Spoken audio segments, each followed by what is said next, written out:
Hi, Deirdre. Hi, Jeff. How are you? I'm very well. It's always just wow, we can see each other and chat like this. I know it's crazy. It's really wild, but super cool. And thank God we have this now. So now that it's 10 o'clock, I'm going to ask you to introduce yourself and talk about your winery, and then we'll kind of go into your backstory. Okay, great. So I'm Deirdre Heekin of La Garagista. I'm here in Vermont farming alpine wines, growing alpine wines. And today I'm at our West Addison property, which is in the Champlain Valley. We're literally right on Lake Champlain. Oh, And the home farm and where the winery is about an hour and a half away from here, over the mountains and in the mountains. So we've got two vineyards there and then two vineyards over here as well. and tell me where the name comes from, La Garagista. Oh, it's kind of it's a good story, a long story. So I'll try and condense it a little bit. But when we first bought our property in the mountains in Barnard, there was a garage that was, at that point, the best looking building. The house needed a lot of work. And as we began to work on the house, and eventually the garage became the least stable and interesting building on the property. So Caleb, my husband, designed a new garage, which looked like a barn, like a carriage barn. And he started to dismantle the old garage. Well, it turned out the old garage was made from this beautiful Quebecois cedar. Oh, And we rehabbed that garage or reused the materials from that garage to make all the raised beds of our gardens that we were putting in. And all these big, long farm tables and wine tasting tables because we had a restaurant at the time. So that was kind of part one, that this idea of garage was in our head. Then with the new garage, the idea was that it would be a garage, and then off the back of it, Caleb would have a shed where he'd have his woodworking shop. But while all that was happening, I was working as the wine director at our restaurant. I became interested in doing an experiment to educate myself about the processes of making wine. So I began making wine just at home for us in my claw-footed bathtub. And in that process, I realized what I really wanted to learn how to do was grow wine, because I felt like wine came from the vineyard. You know, real wine came from the vineyard. And I thought to myself, well, how am I going to do that? I live in Vermont. Who's growing wine in Vermont? Well, lo and behold, there were, at that time, a handful of producers who actually were growing wine here in Vermont. So we began to taste around. We got really inspired by what was happening. We went to go visit a producer, and at the end of that day, packed our car up with 100 vines from his nursery and planted the next day. So all of these things were kind of swirling around and happening. And I was thinking about the garage and how we were using the garage, and we had this new building. And I was also thinking about, in France, the movement of les garagistes, and how there was this idea that you didn't have to have a chateau, you didn't have to yeah. be in the most wonderful place to make wine and to make good wine. So we kind of took that ethos, and because we started when I had my first vintage in 2010, we used that new garage, that barn, and that shed that was supposed to be Caleb's woodworking studio became the original cellar, or shay, a little 10 by 20 space. And so garage became this thing that we were swirling around. And because we had lived and worked in Italy and our restaurant was Italian, La Garagista seemed like the correct word instead of picking up on La Garagiste, doing the French. So we moved into the Italian. So it's the woman who I makes wine in her garage. I love it though. It's such a good story and it does sum up a lot of things. And I do want to get into your background, but before we go to that, will you talk about why you say grow wine rather than grow grapes and make wine? Yes, I mean, I think I'm taking that from the French vigneron or vigneron, this idea that I believe that wine is made in the vineyard. Mhm. And so all of the work that we do here is really focused on the viticulture, working biodynamically, working regeneratively. And if we can do that work well and understand our vineyard sites and work with them and work with nature, by the time we pick the fruit and get it into the cellar, all we have to do is guide it, and pay attention and observe what the wine is doing. And the wine translates what's happened in the vineyard during that season into the wine. So I think that's why I use that terminology. I like that philosophy, and it works, and it does say a lot just by grow wine. It does sum it up. So thank you. Yeah. So I posted on Facebook this morning that I came across you through your book, which I was astounded how good it was as a book and how great a writer you are. Just use of language and philosophy, and you made me stop and look at Beatles differently and things like that, and it was really great. Can you tell us your story about why Vermont, how you got there? I don't actually remember where you're from, and the restaurant and the book and the wine, and give us a background. Sure. So I'm originally from Southern Indiana. Oh, Midwest. Go, me too. Yes, yes, but Southern Midwest, really like the very southern tip south of Louisville, Kentucky.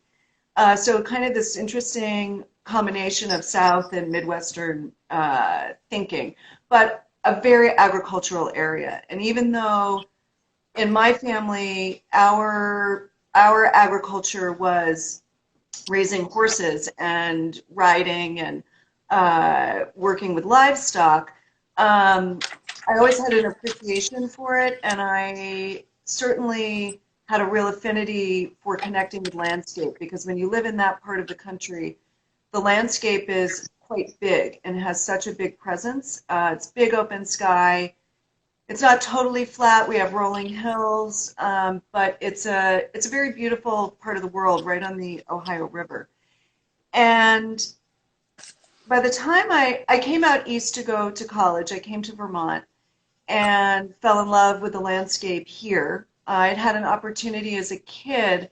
My dad was an educator, and he would have summers off, and we would actually do summer vacations up in Vermont. And it was kind of crazy. I have two sisters. We would pack up a Volkswagen Beetle, an old Scout station wagon with a horse trailer, and we had 6 cats, 2 dogs, a parakeet, and 2 ponies.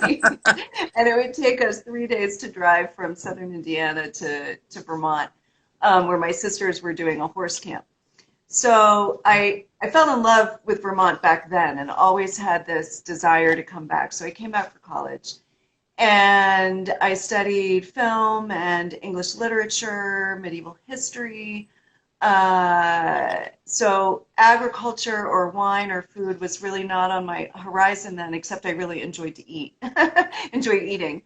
And after college, Caleb and I moved to New York City. I worked in film. He worked in publishing. Then we had this opportunity to move to Italy. A colleague of ours, a classmate of ours from college, she was Italian, living and working in Italy, and she wanted to start a performance company. And both Caleb and I had been involved in dance and theater also in college. So it was at a time where I was at a place to change jobs, and we thought, what the heck, we'll take her up on her invite and we'll go. And so we went. We flew on one-way tickets after our wedding. We started a performance company there, doing very, kind of crazy avant-garde modern work, which at that time in Italy was really unusual.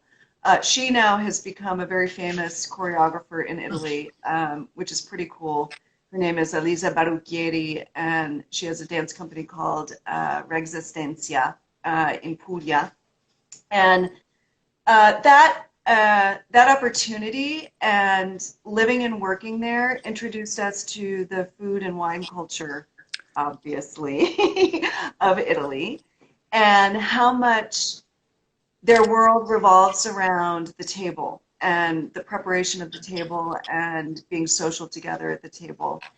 And we just fell in love with that. So all of our creative energies, by the time we came back stateside, funneled into this idea of food and wine, and by extension, agriculture, because we wanted to be working with local ingredients. When we moved back, people weren't doing that yet. It was really, the restaurant culture in the States was all about international. Crazy ingredients, the farther, the more exotic they were, the better. And can you give a time frame of that? Just what year that would be? yeah, sure. So that would have been the early 90s, Okay. when we moved back in 92. And when we settled back in Vermont, and it was like, we want to pay homage to this world that we just moved from and that we love so much, and we want to try and recreate it as kind of a love letter to that experience and to those people who took us under their wing and took care of us.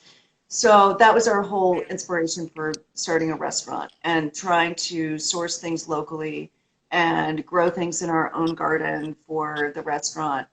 And it was this slow sort of progression of becoming more intimately tied to the landscape here and the land. And as I became more involved in wine and took over the wine program at the restaurant, obviously studying and becoming interested in that, and then that brought me to this idea of like, I want to learn more about fermentation, and ultimately I want to learn more about viticulture and what that means to bring the vine into the cellar, the grape into the cellar, and how that all happens, because it's magic. Yeah, really. I'm as interested in the story of your restaurant as the winery, but we're here for the wine, I guess. But I could go on all day asking questions about opening a restaurant. So can you tell us, somebody asked how the soil is different up there and what characteristics and how that's different and unique to Vermont. Sure. So the soils here are incredible. Actually, we have some of the oldest, if not the oldest, soils on Earth. Oh. So the vineyard where I am today, and our other vineyard here in Champlain Valley, we're on clay and limestone. And there are about 5 different clays, browns, yellows, black, white clays, that ride 1 to 3 feet above the limestone. And then it's limestone for days after that. So really interesting, kind of classic soil compositions when we think of wine and clay and limestone.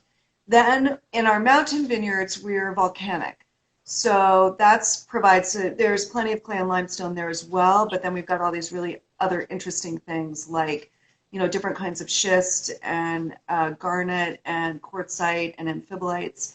And that provides a really interesting lens through which to see those wines. And the wines from all 4 of the vineyards have very different personalities, even though they may share some of the similarities in soil content, but their little micro climates are different, which is so interesting when you think that they're so close together. And then, of course, we're working with varieties that are particular to our region and our area, and those are cold climate varieties. And they are cross-pollinations of traditional European wine grapes and what grows natively here in the northern United States. So all of the grapes that I work with actually come out of the horticulture program at the University of Minnesota. Oh, okay. Cornell also has a cold hardy horticulture program, as does University of Wisconsin. A lot of the northern universities are starting to work with the breeding, these crosses.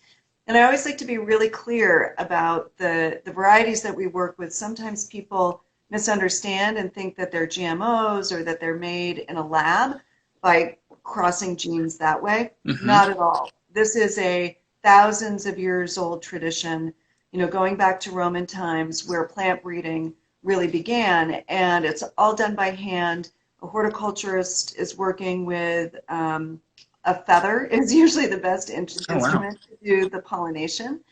And it takes years, it takes about 20 years to breed a new grape variety for something that is going to be drinkable. Because many of the grapes that we think of as noble grapes are crossbreeds, if you look at their genetic.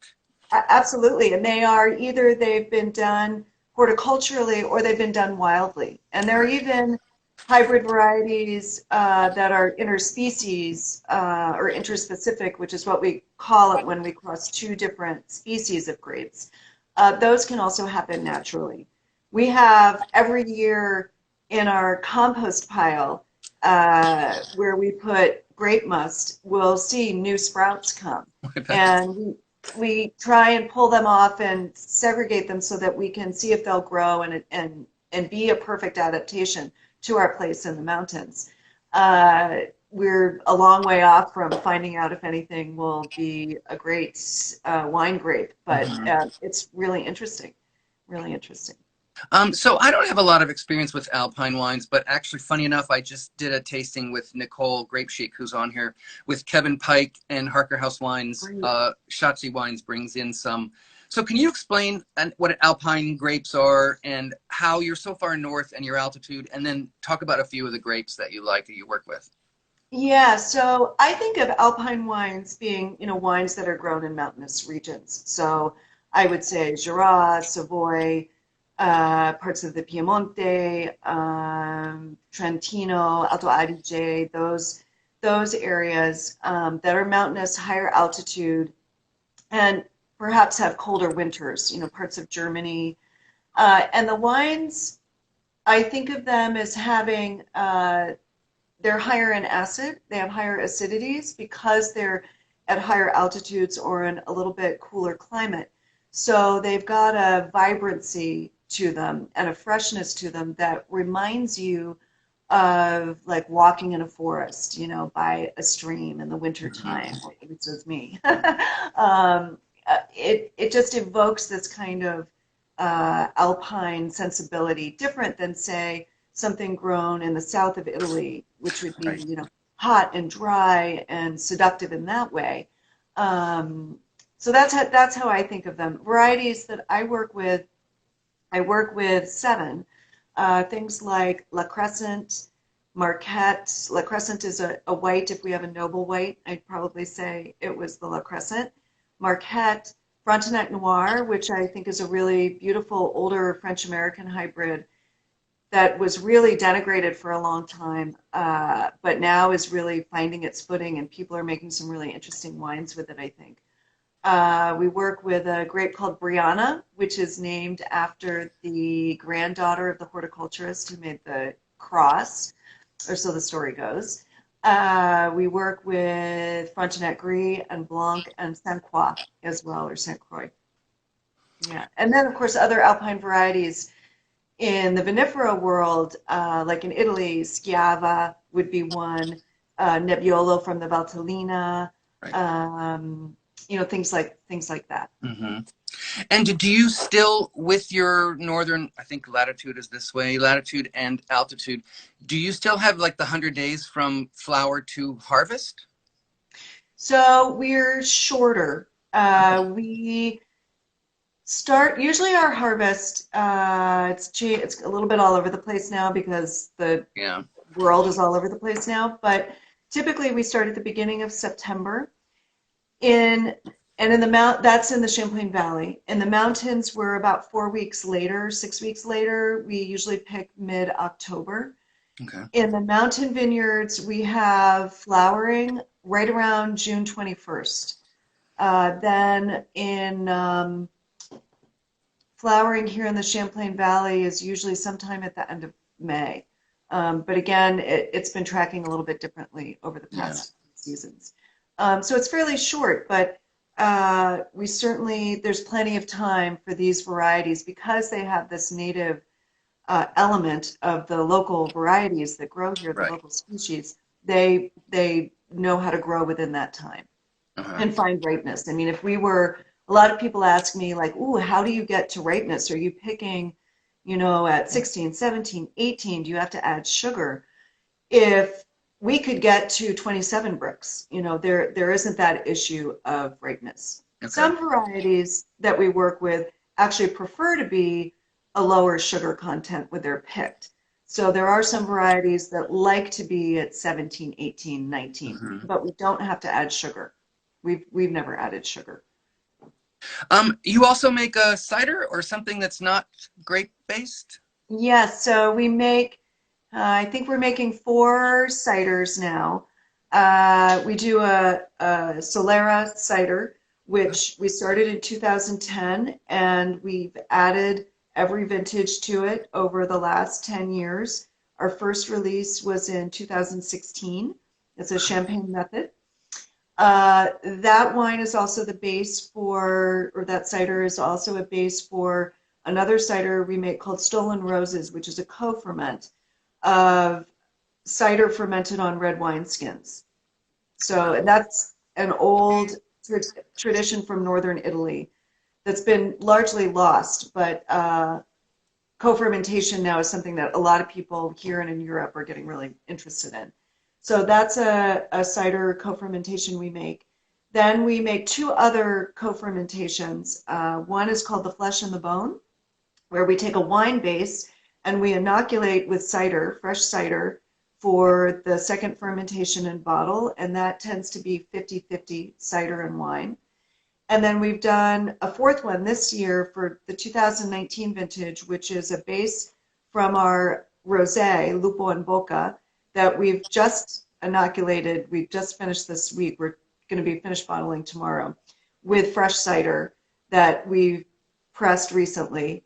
And that creates the second fermentation and bottle. And that's going to be, the wine component is larger than the cider component, but you still get a sense of both fruits in the wine. So I've normally, when you talk of Solera, it's sherry, but I guess champagne also, and I'm always thinking higher alcohol content with that. Can you explain how a Solera works with cider and how it works, and then what do you get from that? What does it add? Right. So we've got kind of a lot of components going into this process. So first of all, a majority of the apples that we're using, we pick late. We pick them in November, even into December. We hold those apples outside on our crush pad and let them freeze and thaw with the diurnal temperatures, the temperatures that are occurring during the winter. At some point in the late winter or spring, we bring that fruit in, let it thaw in the winery, and we grind it, and then we set it up in vats, small vats, and skin ferment it, or ferment it on the pumice for about a month, doing punch downs like you would with grapes. Then we press that off, and then that juice begins to become the inoculant for a variety of these wines that I'm talking about, or we let it ferment dry. So that's the first part of the process. Then the Solera, the reason why we started working with the Solera is when I first got introduced to cider, I learned from an old farmer here in Vermont, and it's essentially the way Vermonters make a farmhouse cider. You collect your apples, you make a vintage, you put it in a barrel, you draw off that barrel throughout the year, so it's exposed to oxygen throughout the year. You're drinking it. And then by the time the next harvest comes around, there's still a little bit left in the barrel. And then they just throw that juice on top of that. Same process, they're pulling off to drink from it throughout the year, again, exposing it to more oxygen. And then there's a little bit left at the end, and then they add on top of that. So that was one thing that really intrigued me about this old farmhouse tradition. And then that same farmer said to me, you know, cider doesn't get interesting until year 3, and it doesn't get good until year 6. Wow. So this was, really antithetical to a lot of things that I'd been hearing about, like cider is supposed to be fresh and bright, and you release it in your first season, or within the first year. And certainly cider can be great as that, but we sort of loved this idea of what would happen if we did this method of Solera, and how would the cider age, what kind of characteristics would it take on if we did this process and waited. So instead of it being, the first thing out the door, which is what I originally thought I would do with cider Right. in the year, it's the thing that takes the most time to make. So it's kind of funny. That's wild. Yeah. And let's see, I want to get to your online store, but all of this is available. Why don't we go ahead and talk about, we were chatting while you were switching gears with the quarantine, and tell us what has changed for you since the quarantine?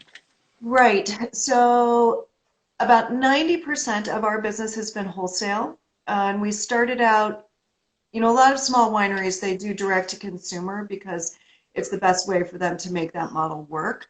Yeah. For us, because nobody really knew about hybrid wines or what wines like ours would taste like, we knew that we couldn't do that. We wouldn't have anybody as part of our wine club. So we really worked hand in hand with restaurants and wine shops to help get the word out about what was going on here in Vermont. And that was really crucial for us. So it's been shocking to have to pivot completely and change our model in order to stay afloat. Yeah. So we have an amazing team that pulled together. We made it happen. We got our online shop underway a week ago, and now we're offering everything as it's coming out online. And we're also pulling some things from the library that will release, I believe, next week, which will be exciting. So there'll be some things that we normally can't offer because we don't have enough of it left over that we can now offer to people from the library. And the silver lining of that is we're actually excited, about this direct connection to the people who are enjoying our wine. And we're gonna roll with it. And, certainly, we've got a little bit of wine going through our regular distribution process, but as everybody knows, that's slowed way down. Yeah. And even though wine shops, I think, are moving some wine because people are enjoying the comfort and solace of a nice bottle, it's different. It's just different, and we all don't know how it's going to look. So. And right now in your profile, there's a link to a New York Times article that is fabulous. But can you tell us the website address? And I'll post it, and I'm sure you'll put it back up too. Yes, it's lagaragista.com, LA Garagista. And you just click the shop icon, and it takes you directly to the page. And we've also re-released our cider vermouths that's a co-production that we do with Eden Ciders. She and I started it before La Garagista existed. So we've just done a 10-year makeover, beautiful new labels. And those are available. There's a link. There's an Orleans page on the website as well, and a link that'll take you to the page at Eden. So, and I'm just starting to get into vermouths, but you can just drink. Tell us what vermouth entails, how that's made, and then how you like to drink it. I think you can just drink it neat, right? So our vermouth is a cider base. Eleanor makes beautiful ice ciders. So we took the ice cider, fermented it completely dry, and then depending on which vermouth or aperitif it is, there are different botanicals involved. So we have an herbal that is done with a maceration of basil and anise hyssop. Each one is an homage to a European aperitif. So herbal is inspired by Lillet. We have a bitter inspired by Campari. We have one called Wood, which is a lot of wild gathered material that is inspired by Chartreuse or Amaro. I love all of them over ice. Okay. Just simple, but you can do a Negroni. You can do the herbals really nice with essentially as a cure with a little sparkling wine. The Wood. Oh, actually, we just had the herbal the other night in a margarita instead of the Cointreau, and it was delicious. With a little bit of simple syrup, the tequila, the herbal, lime, salt. Yum. Wow, nice. Yeah. I was telling a friend, if you're carrying stuff home, we sell the wine and everything, but you get more bang for your buck in a bottle of booze because it goes further. It goes farther. True. And I'm going to also post some stores. I'll ask Jacopo where the stores in New York are, sure. and I'll ask for a few other stores around the country where people can get that, because we do want to support the retail people. Yeah, absolutely. Chef Chiquet is a friend of mine that she did a stage with Carrie. Maybe you know her, and she said she tried your wines at Raw Wine. That's not until next spring, so that should be safe for going back to, right? Right, right, Okay. exactly, Um, exactly. can you tell me about your book? Why are you such a good writer, and how many books you have out? Because that's another way to support you during this quarantine. Right. So I have three books. A book that I did with Caleb, that's a compilation of recipes and essays from our restaurant. Then there's a book on wine and spirits essays called Libation, A Bitter Alchemy. Right. And then the latest book was An Unlikely Vineyard, which is about this whole crazy project and about farming and philosophy, as you were saying, of wine and farming. And I'm working on a new book. Um, we'll see what happens with that. And when I started out, I never thought I was going to be in food and wine. I thought I was going to be a writer. The Oh, goal okay. was to write the next great American novel. I thought I would be teaching in university. I went to graduate school for creative writing, and Okay. then I just got bitten by this bug called wine and started to write about food and wine instead of writing fiction. So that was kind of what took me there. And It's lovely to yeah, come full circle on that. I like it. yeah, yeah. Um, I think the reason I started this interview series is because a lot of us. I was in New York for a week, locked up or in my studio apartment, and I'm in Connecticut now, but it's raining. And we chatted that it was raining, so you weren't able to be out in the vineyard. But Right. explain where you are, and can we peek out that window? Is there a view? Yes. Yeah, I will lift you here. I'm going to do the reverse, I Yeah, think. Here, let me see. Okay, perfect. so right through these doors here is the vineyard, which is here in West Addison. Right beyond that tree line is Lake Champlain. Oh, We grow two varieties here, La Crescent and Frontenac Noir, and we make three reserve wines from this vineyard. We make the Vino Yanku from the La Crescent. We also make, I'm going to switch back now. We also make the Sibili, which is a champagne method sparkling wine with some bottle age. And then we make, I've got a bottle right here, Loup Garou, fabulous. Mm-hmm. the Loup Garou, which is Right, from the right. Frontenac Noir, which is our ode to Ripasso or Amarone. We work with some dried fruit with this. We let some of the fruit, actually, we let each bunch dry about 25 to 50% on the vine. Then we pick all the bunches, we destem, foot crush both dried and fresh fruit together. Then they skin macerate for a period of time, get pressed, and then they hang out in old barrel, French barrel for a couple of years. So all of the wines from this vineyard, interestingly enough, age 2 to 3 years before release. Okay, cool. Morgan Perry just got on, which reminds me to say that I am going to chat with Caroline at Elena Volk next week in Alto Adige for another Alpine wine Awesome. chat. Yeah. Yeah. Does the lake moderate the temperature just like in the Finger Lakes? Is it a deep lake? Not, it is a deep lake, but it's narrow Oh, and it doesn't moderate in the same way in the Finger Lakes. So you really can't grow vinifera here, which is what the Finger Lakes allow to okay. happen in New York. It does moderate the temperature because we're also in a very wide valley here I compared to see. our vineyard in the mountains.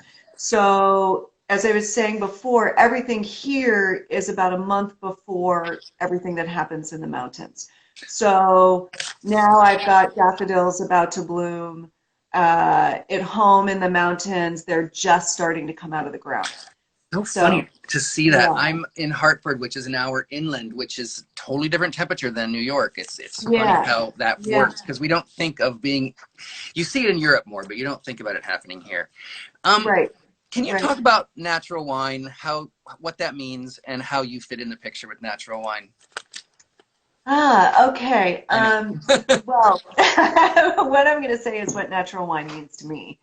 There you go. Uh, Natural wine means to me that it's grown in the vineyard, like we were talking about before.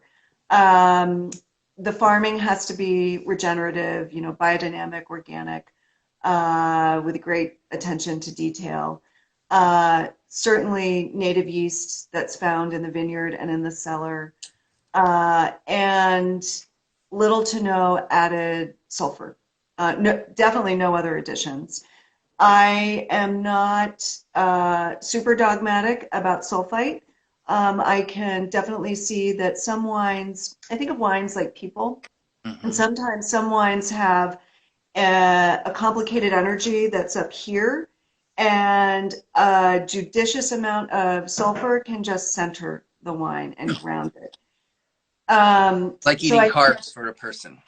Yes, so I think that, you know, in very small amounts it can be useful. We don't use sulfite if we don't need it. I think the last time, for most of our wines, the last time we used any sulfur was 2015. Occasionally we'll have a cuvee that needs just a little bit of help to find itself. So that's sort of my feeling on the sulfur subject. But for me, it's really about the farming. And the farming must be regenerative and think about the land and be sensible to that. And how do we fit into it? We fit into it just by doing those things, you know, working in that way. Yeah, you kind of explained that. Yeah, that's great. Yeah, and being a shepherd, being a guide, not imposing our egos or our ideas of what a wine should be. We follow the wine. We don't, some years we might not make a wine. 2017, we didn't make our red wine Demjan because that is not the fruit that came out of the vineyard. Instead, we're making an botanically infused red, like a Barolo Chinato. So, and that's what that wine wants to be. So we try and, you know, be quick on our feet and respond to what the wine is. And I think that that's actually an important part of natural wine as well. There is a book called Eat, Drink, Vote, and I believe it's old. It's from the 70s. It's written by, I want to say, one of the Baskin-Robbins heirs. Oh my goodness. And it's really interesting, but just the idea of that every time we purchase a bottle of wine or a piece of steak or whatever it is, we're voting to support people. And so it's really important. I mean, it can be too much, but when you have the time and the energy and the resources to really vote with your money to support people like you that are thinking about, you know, regenerative farming practices and things like that. That's right. It's really important. It's really important. And that's how we affect change, you know, by supporting the change that we want. So. Yeah. Well, I don't want to keep you too long. I know you have a lot of packages to tape up and ship out. Yes. Oh, we're so happy. Do you want to say anything to people? You're an inspiration to me, just how you just get in there and do it. And I like seeing that it's impressive. Do you have any words for people that are following? Oh gosh. In terms of, follow. How are you coping with this? Just kind of just like this frozen and yeah. Positive. We are doing the work and using that to draw energy and inspiration. And we're really fortunate. We have an isolation pod of 6 people. Caleb and myself, our neighbors right across the street who are really involved with what we're doing. Mother and daughter design team who does our labels. Her second daughter who's been helping picking and packing, and Camila Carrillo, who's our assistant wine grower. You know, we're all been working together and try and keep each other going and moving forward and optimistic, and we are looking for silver linings all the time, while at the same time finding the quiet space to recognize the difficulties of what is going on too. But it's just, yes, trying to stay positive. Yeah, it's and it's great that you are able to just kind of keep going up there. Part of the reason I did this is, again, to get a little sunshine for people to reach out. And a friend of mine, Nico Hirisu, in Gaiac, I was talking to him right when this was happening. He said, Jeff, the vines don't stop. I have Shannon vines that just arrived. I got to get out there. And there's something about looking to the future and Mother Nature, and just the vines don't stop. It's very optimistic. It is. I mean, you know, life goes on with or without us. You know, nature goes on with or without us. So if you're involved in that work, you got to keep going and keep doing the work. So, you know, we're pruning, we're doing our cellar work. You know, life in some ways is not that different for us. You know, the differences are when you drive down the street in a small town, or, you know, we're not able to go and enjoy restaurants and those things. But our day-to-day is very similar, except all those boxes that we're packing. Yeah, well, you know. Yeah. But another way, if people can't find your wine in their local wine shop, another way to support people like you is to ask your sommelier when we get back to work, or your wine clerk, to would you have small producers that I can support a family winery here, and they all do. So it's very important. On that note, I just want to say, like I said, I'm talking with Carolyn from Elena Walk next week from Alto Adige. Jean-Sebastian, who runs the domains of Lafitte Rothschild, L'Evangile, Bria Sec, and there's another one I can't remember. I'm chatting with him on Wednesday, and then tomorrow is Gabriella Macari from Macari, another family winery, and they are not laying off people and just really doing what you did, doubling down on the online retail and staying open as a small family-run business. So stay tuned. I'm going to put this up on YouTube and on IGTV, and I'll send you the link. And thank you so much. This was a great talk. You're again an inspiring lady. I love your scarf, and it's really nice to spend some time chatting with you. This has been a godsend for me to be able to reach out and solidify some friendships, to see some friends. And if people are feeling lonely, do make a video chat, get a glass of wine or a bowl of rice, and chat online with your friend like you're having dinner together. It's a world of difference. It does. It really does. Thank you for your time, and we'll see you soon in person. Okay, take care now. Ciao. Bye-bye. Thank you. Bye-bye.